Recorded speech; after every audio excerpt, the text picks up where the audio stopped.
안녕하세요. 법리정보쇼 주창훈 변호사입니다. 서울 강서구 등촌동 한 아파트 지상 주차장에서 전 남편이 전 아내를 수차례 찔러 살해하는 사건이 발생하였습니다. 충격적인 사건 발생 직후 피해자에 따른 끔찍한 가정폭력으로 엄마와 아빠는 같이 살 수 없었고 이혼 후 4년 동안 아빠로부터 살해 협박이 있었다며 가해자인 아버지에게 사형을 선고해달라는 청원을 올렸는데요. 이 청원은 단기간에 20만 명 이상의 동의를 받았습니다. 가정폭력이 사진까지 이어진 사건은 비단 등촌동 사건뿐만이 아닙니다. 수년간 지속된 가정폭력에 아내가 이혼소송을 제기하자 남편이 대낮에 주민들이 보고 있는 가운데 자신의 아내를 무참히 살해하는 사건도 발생하였습니다. 이처럼 사진으로까지 이어지는 가정폭력은 더 이상 사생활 영역에 국한된 문제가 아닙니다. 2018년 올해만 하여도 112 신고에 접수된 가정폭력 신고가 20만 건을 넘어 절도 신고를 넘어섰습니다. 이처럼 이제 가정폭력은 공권력의 적극적 개입이 요구되는 사회 문제가 된 것입니다. 오늘은 가정폭력이 무엇인지, 가정폭력이 발생한 경우 그 처리 절차는 어떻게 되는지에 관해 말씀드리도록 하겠습니다. 가정폭력에 대해서는 가정폭력 범죄의 처벌 등에 관한 특례법에서 부모, 배우자, 자녀, 형제, 자매, 친척, 사실혼 관계에 있는 사람 등 가족 구성원 사이의 신체적, 정신적 또는 재산상 피해를 수반하는 행위를 가정폭력으로 정의하고 있습니다. 즉, 부부싸움 도중 상대방에게 폭력을 행사하는 행위뿐만 아니라 말싸움 도중 감정을 이기지 못하고 물건을 집어던져 손괴하는 행위, 자녀들을 훈육한다는 핑계로 때리는 행위 등이 모두 가정폭력에 해당합니다. 이뿐만이 아닙니다. 폭언을 하거나 무시하는 말을 수시로 하여 기분을 상하게 하는 것도 가정폭력에 해당하고 고의로 생활비를 주지 않는 것도 가정폭력입니다.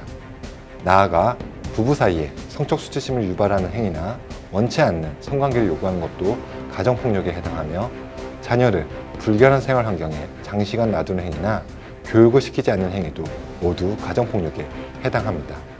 가정폭력 신고가 이루어지면 경찰은 지체 없이 가정폭력 현장에 출동하여 폭력 행위를 제지하고 가정폭력 가해자와 피해자를 분리하여 수사를 하여야 합니다.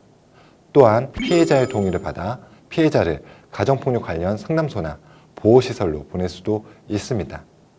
나아가 경찰은 가정폭력 범죄가 재벌될 우려가 있고 상황이 긴급하여 시간적 여유가 없다고 인정될 경우 직권으로 긴급 임시조치를 취할 수 있는데요. 구체적인 긴급 임시조치 내용을 보면 가해자에게 집에서 나갈 것을 명하거나 피해자 또는 가족 구성원의 주거, 직장 등에서 100m 이내의 접근 금지를 명할 수 있습니다. 나아가 피해자 또는 가족 구성원에게 휴대폰 등 전기통신을 이용한 접근 금지도 명할 수 있습니다. 이러한 긴급 임시조치는 피해자의 신청으로 이루어질 수도 있습니다. 만일 가정폭력 가해자가 이를 어기면 300만 원 이하의 과태료에 처해집니다. 이와 관련하여 정부는 최근 접근 금지 명령을 어기면 과태료만 부과할 수 있는 규정을 개정하여 최대 징역형을 받도록 하겠다고 밝혔는 바 처벌 수위는 갈수록 높아질 것으로 보입니다. 다음으로 가정폭력 가해자에 대한 처리 절차에 관해 말씀드리겠습니다. 최근 정부는 상습, 흉기사범 등 중대 가정파탄 사범에 대해서는 원칙적으로 구속영장을 청구하기로 하였습니다. 이처럼 가정폭력이 형사처벌의 대상이 됨은 분명합니다. 다만 법률에서는 가정폭력의 특수성을 고려하여 사건을 수사한 검사가 사건의 성질, 동기 및 결과, 가정폭력 행위자의 성행 등을 고려하여 선처의 필요성이 있다고 인정되면 상담 조건부 기소유예를 하거나 가정보호사건으로 처리할 수 있도록 규정하고 있습니다. 이 중 가정보호사건으로 송치된 경우에 대해 말씀드리면 법원은 비공개로 사건을 심리하여야 하고 피해자가 신청하는 경우 피해자를 증인으로 신문하여야 합니다. 통상의 재판이 누구나 반청이 가능한 공개 재판인데 반해 가정보호사건은 사생활 보호를 위해 비공개로 진행할 수 있는 것입니다.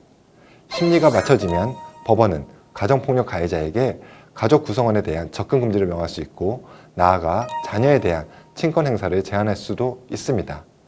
또한 사회봉사나 수강명령, 보호관찰 등을 명할 수도 있습니다.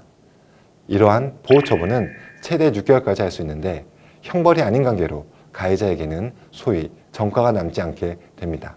다음으로 가정폭력 피해자에 대한 지원을 말씀드리겠습니다. 가정폭력 피해자가 가정폭력으로 생계 유지 등이 어렵게 된 경우 긴급 지원 대상자로 인정되어 생계 유지에 필요한 비용이나 각종 검사 및 치료 등 의료 서비스 지원을 받을 수 있습니다. 나아가 주거 지원을 받을 수도 있는데요. 이러한 지원은 원칙적으로 1개월간 가능하고 위기 상황이 계속된다면 1개월씩 2번의 범위에서 기간 연장이 가능합니다. 여기에 더해 최근 정부 발표에 따르면 2019년부터 가정폭력 피해자가 가정폭력 피해자 보호시설 또는 폭력피해 이주 여성 보호시설에서 일정 기간 입소한 후 퇴소할 경우 500만 원 내외의 자립지원금을 지급할 예정입니다. 또한 가정폭력 피해자를 직접 찾아가는 현장 상담과 보호 서비스를 강화하고 피해자의 법률적 조력을 위한 무료 법률 지원 서비스를 강화하기로 하였습니다.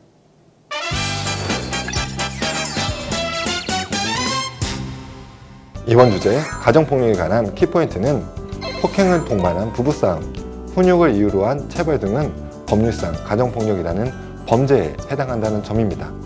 따라서 가정폭력 가해자는 원칙적으로 형사처벌 대상이 됩니다. 최근 여성가족부 역시 가정폭력 방지 대책을 발표하면서 가정폭력은 집안 문제가 아닌 명백한 범죄임을 분명히 하였습니다. 따라서 가정폭력이 발생한 경우 피해자는 경찰 등 국가기관에 긴급 임시조치를 청구하여 가해자의 접근 등을 막을 수 있습니다. 나아가 국가는 가정폭력 피해자의 보호를 위해 생계지원, 의료지원, 주거지원 등 다양한 지원 방안을 구비해 두고 있습니다. 가정폭력은 더 이상 제3자가 개입해서는 안 되는 집안 문제가 아닙니다.